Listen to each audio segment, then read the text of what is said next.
next section is electric potential energy of a system of charged particles. So now it is the time to talk about energy.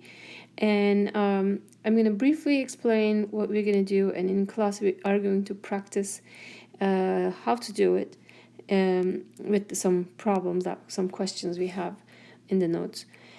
So we will identify that the total potential energy of a system of charged particles is equal to the work and applied force must do to assemble the system. And we will also calculate the potential energy of a pair of charged particles, and we'll identify the system's total potential energy. It is equal to the sum of the potential energies of every pair of the particles. So first of all, the electric potential energy of a system of charged particles is equal to the work needed to assemble the system with the particles initially at rest and infinitely distant from each other. Okay, so that really comes from the energy conservation, as we discussed last time in class. This is the energy conservation equation, right? Work and heat. And remember, I said we don't have heat transfer, or we don't have temperature pressure changes to have internal energy change. Okay, so, and in this case, particles are initially at rest, and at the end, we are just fixing them at a point, so that means they're finally also at rest, so delta K is also 0. And remember that this delta U includes the work done by the electric field, right? But we're keeping this, so we are ignoring the work done by the electric field on the right side in the work term. So there is only work done by the applied force. So that tells you the change in energy is the work done by the applied force. This is where this statement is coming from. So the total potential energy is equal to the work needed to assemble the system by an applied force, like the force we do. And so in problems, they're going to use this sentence. So this is going to be important thing to remember, because sometimes they're going to tell you how much work is needed to assemble this system. Sometimes they're going to say, what is the total potential energy of the system? Or they're going to make some changes, and then they're going to ask you, what is the change in potential? So they're really all will be very similar way to solve the problem. The way that we will solve the problem is going to be very similar.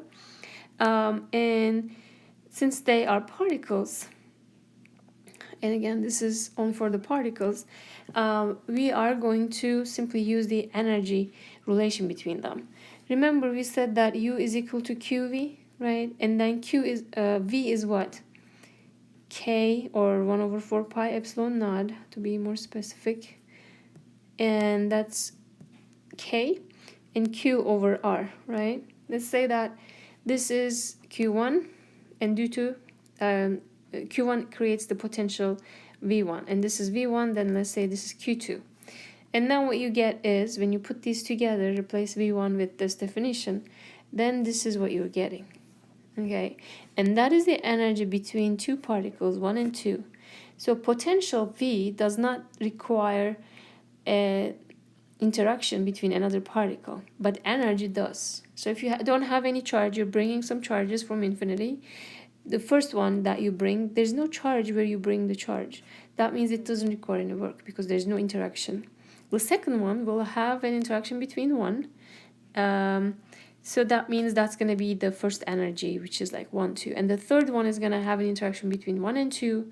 So you're going to write an equation for 1, 3, and also 2, 3.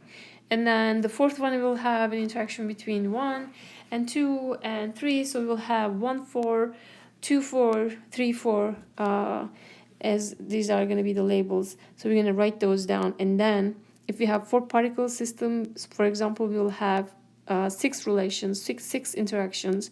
So we're going to add up all those terms in this form to find the total change in the potential energy or the work done by the applied force.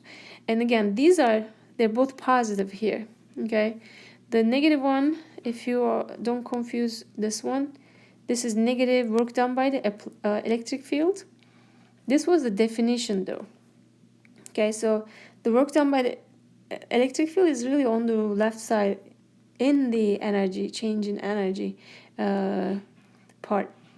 So since we don't have we already kind of included the work done by the electric field on the left side, we have only applied force work done on the right side. So the total potential energy of the system of particles is the sum of the total energies for every pair of particles in the system. So it is a little different way of solving problems because of how the energy is building up. It is related to the work done, but it is, once you understand how to start the problems, it's going to be very straightforward equation. So and now we have several questions left. You can see that here. We are going to discuss this in class, but so we have 3 charges. They are held in fixed positions. And what is the electric potential energy of the system of charges? So what we're going to do, we're going to put all these 3 charges at infinity, and we will bring them one by one. I usually use the labeling. If they're not labeled, I usually label them 1, 2, 3, 4, whatever, however many charges I have, and bring them one by one. The first charge, when you bring them, there's no charge here, there's no energy. And then the second one, so when we do this one, for example, just want to give you some idea. You brought the first charge, it's here, but we don't have 2 and 3 yet, they're all at infinity. And the bringing first charge does not require any work because you're not doing anything against anything, right? And Q2, you're bringing it in right in here. And when you do that, you have already Q1, so you have an interaction between 1 and 2. And then when you bring that 3, you can see that there were already 2 charges, so there will be an interaction between each. There will be 1, 3, and also 2, 3. Okay, so you're really looking at, this is 1, 2, and then 1, 3, and 2, 3, and you're adding those up.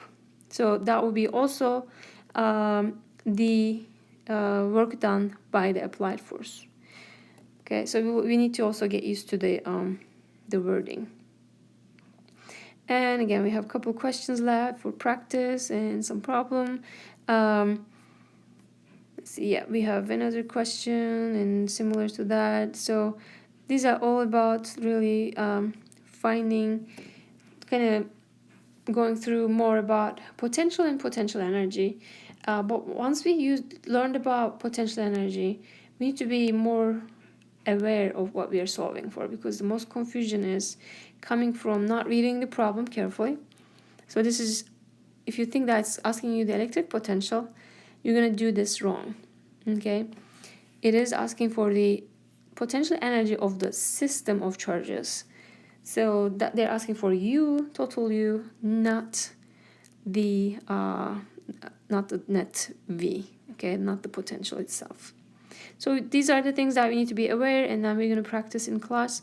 And also this is the end of chapter 24.